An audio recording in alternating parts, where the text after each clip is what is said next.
Buenos días.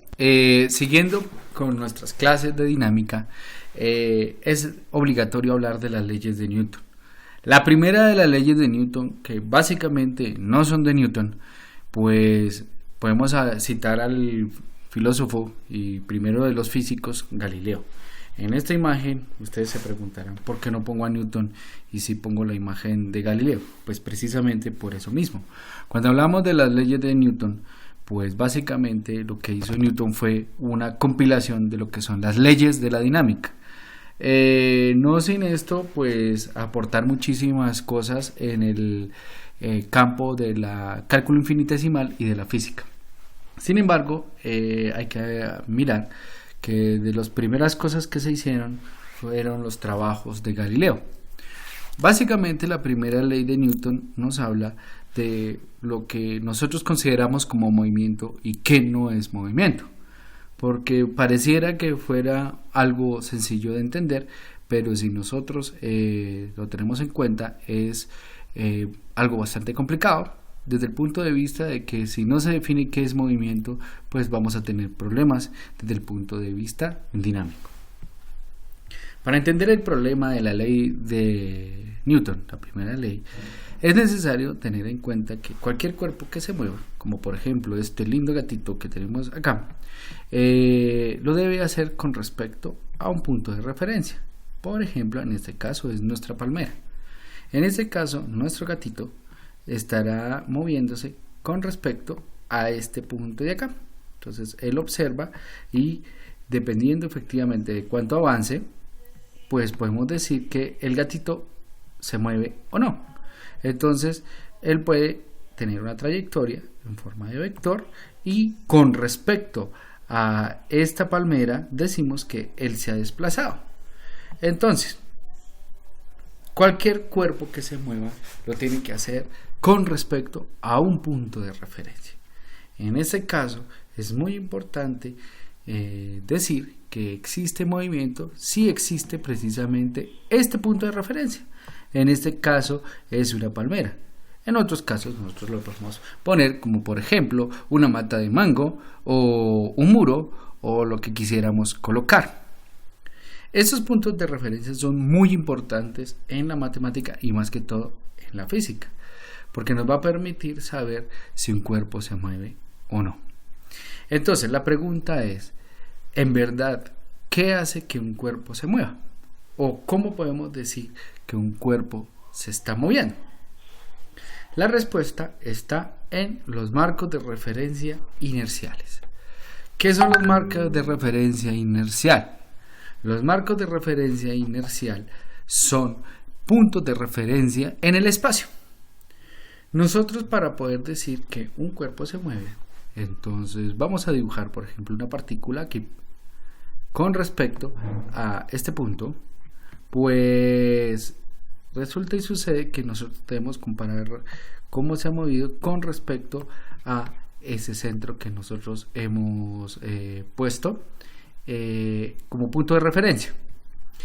Si nosotros tenemos este objeto aquí, como lo podemos ver aquí, nosotros tenemos que trazar una línea desde el origen hasta ese punto de referencia. Eso nos va a dar una posición, que en matemáticas ya lo hemos tratado, esto se llama un vector de posición. Es decir, un vector que va desde el origen hasta el punto donde nosotros estemos considerando. Ahora, ¿cómo sabemos que un cuerpo se mueve? Pues es muy sencillo. Este cuerpo se mueve si efectivamente ha cambiado su posición. ¿Y cómo sabemos si ha cambiado su posición? Pues porque básicamente este vector de posición que nosotros hemos definido ya ha cambiado. Y si ha cambiado, pues de alguna manera nosotros podemos decir que hay una pequeña diferencia entre el vector 1 y el vector 2, es decir, esta posición cambió. Y si este cambio no solamente ocurre en el espacio, sino también en el tiempo. Esto es muy importante porque para poder decir efectivamente que un cuerpo se mueve, tenemos que decir primero que todo con respecto a quién se mueve. Con respecto a quién se mueve es lo que nosotros denominamos un marco de referencia inercial, es decir, un punto de referencia en el cual nosotros podamos decir si el cuerpo se mueve. Pero aquí estamos colocando una primera restricción y vamos a hacer que este cuerpo que se está moviendo lo va a hacer con movimiento rectilíneo uniforme. Si recordamos, movimiento rectilíneo uniforme quiere decir que el movimiento se debe hacer con velocidad constante. Si lo hace con velocidad constante, entonces recordemos que no existe la aceleración. Entonces, cuando un cuerpo se mueve a velocidad constante, lo puede hacer de un punto A a un punto B sin que aparezca la aceleración. Esto es muy importante porque nos va a permitir decir que un cuerpo está variando su posición con respecto al tiempo. Ahora, resulta y sucede que ustedes se preguntarán, muy bien, esto es en el caso de un cuerpo que se mueva. ¿Y qué pasa en el caso de un cuerpo que no se mueva? Entonces, por ejemplo, vamos a considerar esta esfera. En un tiempo t igual a 1, su vector posición va a estar dado por esta flechita roja. Y resulta y sucede que, transcurrido el tiempo, vuelvo a medir la posición de la esfera. Y lo que yo noto es que efectivamente este vector no ha cambiado, es exactamente el mismo. Entonces, ¿qué conclusión puedo yo sacar? Pues que simplemente el cuerpo no se ha movido con respecto al punto de referencia. Entonces, como conclusión, los cuerpos que se muevan, pues lo están haciendo con respecto a un punto de referencia. Si no existe aceleración, estamos hablando de un movimiento rectilíneo uniforme. Si ese cuerpo permanece constante, su posición con respecto al tiempo, decimos que está en reposo. Pero lo más importante aquí es que recordemos que la dinámica es el estudio del movimiento teniendo en cuenta las causas que lo producen. Por lo tanto, nosotros tenemos que indagar qué hace que esto se mueva, por qué se mueven los cuerpos. Pues resulta y sucede que hasta aquí no podemos decir absolutamente nada del por qué se están moviendo estos cuerpos, solamente que lo están haciendo a una velocidad constante en un marco de referencia inercial. Resulta que para poder ilustrar el problema del movimiento, quitemos efectivamente lo que es el plano cartesiano.